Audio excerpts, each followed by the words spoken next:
Hello all my dear student, আশা করি সবাই তোমরা ভালো আছো। তো আজকে আমরা অনুশীলনী R1 এর কোয়েশ্চন নাম্বার 2 সমাধান করব, যেটা কইছে দুটি অপরিমেয় সংখ্যা লিখো যার যোগফল পরিমেয় এবং পূরণফলও কি হইতো পরিমেয়। তো চলো আমরা সমাধান করি। প্রথমে আমার কিটা কইছে যে দুইটা অপরিমেয় সংখ্যা লিখতাম যেটার যোগফল পরিমেয় হইতো এবং পূরণফল পরিমেয়। তো কোয়েশ্চন নাম্বার 1 যেহেতু আমি সমাধান করে লইছি, আমরা অলরেডি ভিডিওর ডেসক্রিপশনে লিংক দেওয়া আছে, তোমরা ক্লিক করলে পাইবা এবং আই বাটনে ক্লিক করে তোমরা দেখতে পারো। ঠিক আছে, তো প্রথম কথা হচ্ছে যে দুইটা অপরিমেয় সংখ্যা লিখতাম। এখন অপরিমেয় সংখ্যা পরিমেয় সংখ্যা হারে কয়টা যদি আমরা না জানি, তো প্রশ্নটা অনেকই কঠিন হয়ে দাঁড়াবে। তোমরা হয়তো অনেকেই জানো, যারা জানো না চিন্তা করার কারণে আমি দেখাইতেছি। পরিমেয় সংখ্যা হারে হয় পরিমেয় সংখ্যা যেটা হলো পি বাই কিউ আকারে লেখা যায় এবং যেখানে কিউ নট ইকুয়াল টু 0। ঠিক আছে, তো পি বাই কিউ কথার অর্থ কিতা, আমি একটা উদাহরণ দিই। মনে করো দুই একটা সংখ্যা আছে, তো দুই একটা কিতা একটা স্বাভাবিক সংখ্যা। আমরা জানি যে কোনো সংখ্যার নিচে কিছু থাকে না, মানে কিতা থাকে 1 থাকে, অর্থাৎ এটার নিচে কিছু নেই মানে 1 আছে। অর্থাৎ 7 যদি লিখি এটার নিচে কিছু নেই মানে 1 আছে, যদি 0 লিখি এটার নিচে কিছু নেই মানে 1 আছে। অর্থাৎ আমি কইতে পারি আমরা সকল সংখ্যাকে পরিমেয় হইতে পারি যেগুলোর মধ্যে কি থাকে পি বাই কিউ আকার রূপ থাকে। অর্থাৎ এটার নিচে 1 আছে, তো উপরেরটারে পি কইতে পারি, নিচেরটারে আমি কিউ কইতে পারি। যেখানে কিউ কিতা হইছে 0 হইছে না, এটাও পি কিউ হইতে পারে, পি কিউ হইতে পারে। যেখানে কিউ কোনো সময় 0 হইতে পারে না। এটা সময় তোমরা হয়তো আশা করি সবাই মনে আছে, বা যারা ভুলে গেছলা হয়তো মনে হয়ে গেছে তোমরা। তো এটা হইছে পরিমেয় সংখ্যা। অপরিমেয় সংখ্যা কারে কয়? অপরিমেয় সংখ্যা হইছে তার ঠিক উল্টা।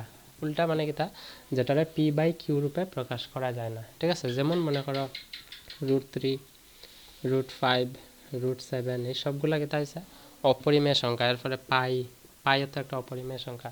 তো যাই হোক, পরিমেয় অপরিমেয় মোট একটা তোমরা সবাই একটা মূল ধারণা আমি দিছি, তোমরা হয়তো অনেকে মনে হয়ে গেছে। চলো এখন অঙ্কটা সমাধান করি। অঙ্কটার মধ্যে আমার কইছে কিতা, কইছে শুধু যে দুইটা অপরিমেয় সংখ্যা লিখতাম যেগুলো যোগ করলে সংখ্যাটা যোগফলটা কিতা হইতো পরিমেয়, এবং এই দুইটা সংখ্যারে যদি আবার পূরণও করি কিতা হইতো অপরিমেয়, পরিমেয় হইতো। তো আমি মনে করো আমি দুইটা পরিমেয় সংখ্যা সলিউশন দিয়া কোয়েশ্চন নাম্বার 2 যে দুটি অপরিমেয় সংখ্যা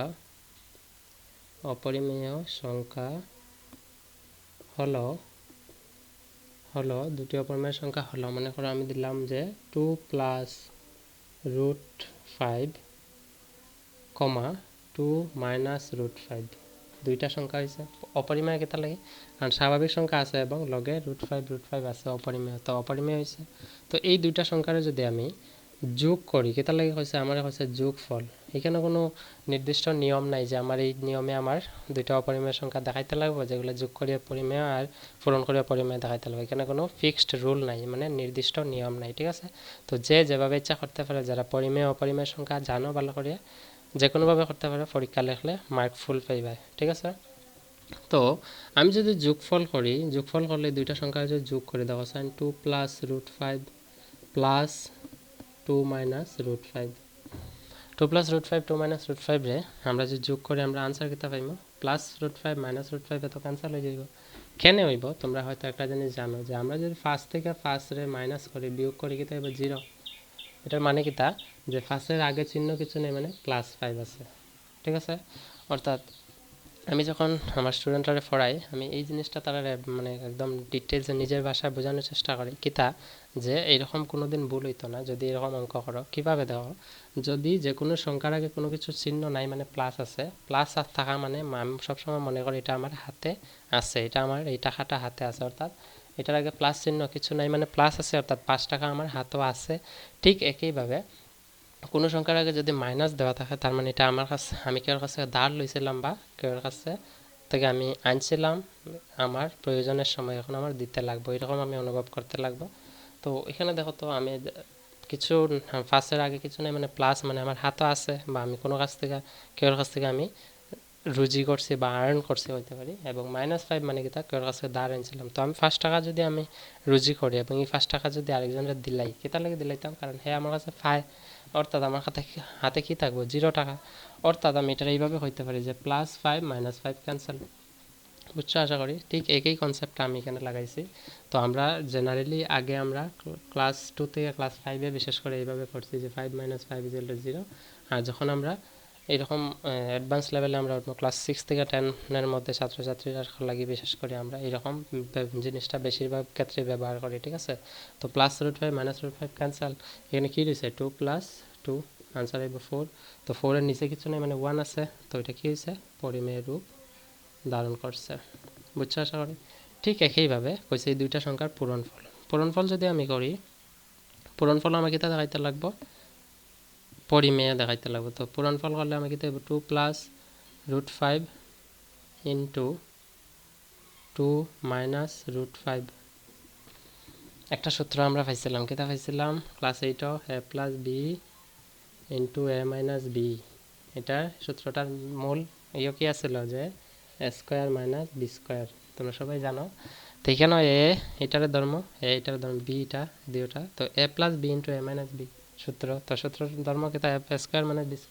তো a² মানে কিতা 2² মাইনাস b² কিতা b² এলো গিয়ে আমার বি কোনটা √5, তো √5 হোল স্কয়ার।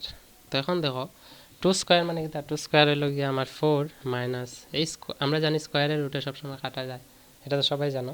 তো স্কয়ারের রুটে কাটলে এখানে কি থাকবে 5, অর্থাৎ 4 - 5। এখানে দেখো এই কেসটা, অর্থাৎ এই কেসটা ব্যবহার হবে কেমনে দেখো, সাইডের আগে কোনো চিহ্ন নেই মানে প্লাস, অর্থাৎ আমার হাতে আছে 60 টাকা, 5-এর আগে মাইনাস আছে মানে কি কেউ আমার কাছে 5 টাকাটা, তো তারে আমি 5 টাকা দিতে লাগবো। তো আমার হাতে বর্তমানে আছে মাত্র 4 টাকা, যদি 5 টাকা পাই তাহলে আমি 4 টাকা দিলে আর কত পাইব 1 টাকা পাইব, পাওয়া মানে মাইনাস, ঠিক আছে। তো আমি কিতা করতে পারি -1। তো -1 যেহেতু এটা একটা অখণ্ড সংখ্যা, তোমরা সবাই জানো যখন আমরা সংখ্যা রেখায় দেখাই, সংখ্যা রেখার মধ্যে জিরোর বাম দিকে সবসময় ধনাত্মক ঋণাত্মক অখণ্ড সংখ্যা যেগুলো নেগেটিভ ইন্টিজার হওয়া হয় এবং ডান দিকের গুলোরে আমরা পজিটিভ ইন্টিজার বা ধনাত্মক অখণ্ড সংখ্যা হই। তো এখানে আমরা -1টার নিচে কিছু নেই মানে 1 আছে, তো এটাও কি আছে p/q আকারে আছে। তো আমরা এখানে এটা কি হইব পরিমেয় সংখ্যা, বুঝা গেছে আশা করি। তো এখানে কোনো নির্দিষ্ট রুল নাই যে আমরা এই সংখ্যাগুলো লিখতে লাগবো, এই পরিমেয় সংখ্যা অপরিমেয় লিখিয়া এগুলার পরিমেয়করণ দেখাইতে লাগবো। তো বুঝা গেছে আশা করি, একদম সিম্পল। তো এটা হচ্ছে আজকে এই ভিডিওর মধ্যে কোয়েশ্চেন নাম্বার 2 এর সমাধান। কোয়েশ্চেন নাম্বার 3 এর সমাধানটা আমি ভিডিও ডেসক্রিপশনে লিংক পাইবা, তোমরা দেখে লাইয়া। তো that's all for today, see in the next video, bye by.